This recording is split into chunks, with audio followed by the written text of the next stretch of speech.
최근 민주당이 조희대 대법원장 본인도 아닌 제3자 간 녹취록을 근거로 대한민국 사법부 수장을 몰아내려 하고 있습니다. 이른바 이재명 재판 기획설이라는 명목입니다. 더 놀라운 것은 여권의 이중적인 태도입니다. 조희대 대법원장에게 입장 표명을 강력히 요구하더니 막상 어제 표명하자 처신이 가볍다라고 비판하고 있습니다. 민주당은 인사청문회에서 호평했던 바로 그 인물 조희대 대법원장을 지금은 비판하고 있습니다. 조희대 후보자의 그 당시 균형감각과 공정성을 칭찬했던 공식 기록이 엄연히 존재합니다. 현재 정부 여당의 대응은 아니면 말고식입니다. 진실과 현실은 단 하나입니다. 우리가 살면서 꿈속에서 평행세계를 마주할 때가 있습니다. 그 세계가 너무 달콤해서 아침에 눈을 떴을 때 다시 잠을 청하며 그곳에서 벗어나지 않으려고 하고 깨어나기 싫어 아쉬워하기도 합니다. 하지만 그 어떤 달콤한 평행세계도 현실의 냉혹함을 대체할 수는 없습니다. 집권 여당이 아무리 꿈속의 대한세계에서 헤맨다 하더라도 7시에는 깨어나고 8시에는 지하철 타면서 김어준의 뉴스공장을 보겠지만 9시에는 출근해서 현실의 일을 마주해야 합니다. 이재명 대통령과 민주당이 9시부터만이라도 맨정신으로 통상 문제를 진지하게 고민하고 증세 없는 복지는 허구라는 보편적 진실을 염두에 두고 국정을 운영했으면 좋겠습니다. 8시에 방송에 떠들고 들은 것은 9시가 되면 다 잊어버리십시오. 여권이 구축하려는 평행세계는 너무나 달콤합니다. 조희대 대법원장은 편향적이고 따라서 이재명 대통령의 과거 재판은 불공정했으며 사법적 판결을 재검토해야 된다라는 대안세계. 이 달콤한 대안세계에서는 모든 사법 리스크가 사라지고 과거의 잘못이 정치적 탄압으로 둔갑합니다. 하지만 아무리 달콤해도 허구는 허구일 뿐입니다. 매니악한 소수종교 집단이 별겁니까? 교주의 말을 들으며 현실의 괴로움을 치유할 대안의 진실을 쫓아다니는 것 아닙니까? 윤 어게인이 별것이겠습니까? 미국 항공모함이 한강에 들어와서 윤석열 대통령을 파혹해서 구출할 것이라는 너무도 달콤한 대안세계 아닙니까? 이들이 만든 대안진실 속에서는 계엄이 정당했고 부정선거가 실제했으며 곧 모든 것이 뒤집힐 것입니다. 이재명 정부와 여당이 보여주는 모습도 다르지 않습니다. 공직선거법 재판을 비롯한 사법 리스크의 컴플렉스를 대법원장이 원래 편향적인 사람이다라는 대안 논리로 극복하려고 합니다.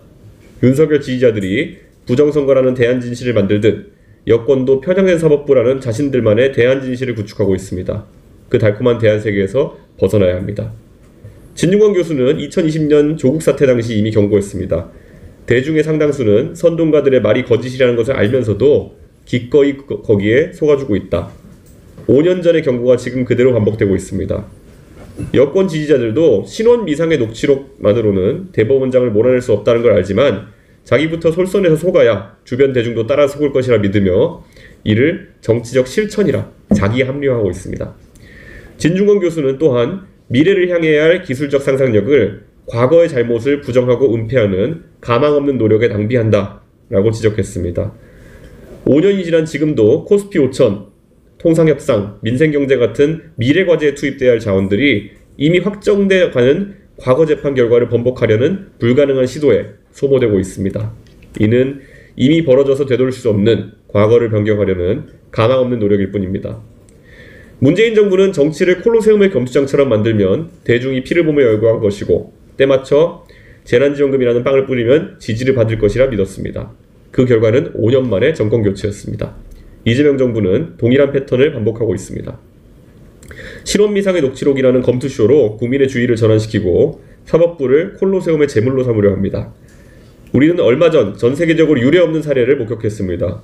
부정선거를 주장했던 지도자는 많았지만 스스로 대통령 선거에 이기고도 0.7% 차이로 이겼으니 이것은 부정선거다 라고 믿다가 계엄을 선포하고 결국 감옥에 간 지도자는 윤석열 전 대통령이 전무후무할 것입니다. 그 역시 자신만의 대안진실 속에 갇혀 현실을 부정하다가 파멸했습니다. 대안진실의 달콤함이 얼마나 위험한지 보여주는 극명한 사례입니다. 역사를 보면 연산군이 통치를 잘했다면 조나 종의 시호를 받았을 것입니다. 그러나 왕이 되기 전에 자신의 치부를 감추고 어머니의 복수를 위해 사화를 일으키다가 권력을 상실했기에 군이라는 시호로 기록되었습니다. 이재명 대통령도 선택해야 합니다. 미래를 바라보며 코스피 5천을 만들고 통상협상에 성공해서 위대한 지도자로 기록될 것인지 아니면 지금처럼 과거 사법 리스크에만 몰두하다 실패한 권력자로 기억될 것인지 개혁신당은 명확히 말씀드립니다. 정부 여당이 자신들만의 대안 세계를 만들어 그 안에서 독단적인 계몽령을 내리는 시도를 단호히 거부합니다. 윤석열 지지자들의 부정선거 대안진실이든 이재명 정부의 편향된 사법부 대안진실이든 모두 현실을 부정하는 위험한 망상입니다. 유튜브의 음모론이 진실이 되고 제3자 간 녹취록이 헌법을 능가하는 그런 평행세계는 대한민국이 아닙니다. 국민은 여권이 만든 대한세계의 신민이 아니라 현실을 직시한 주권자입니다. 대한민국 정치는 콜로세움이 아니고 국민은 빵과 서커스로 현혹될 만큼 어리석지 않습니다. 유튜브의 음모론으로 대법원장을 몰아내려는 이 시도를 즉각 중단하십시오. 다음으로 천하람 원내대표의 모두 발언이 있겠습니다.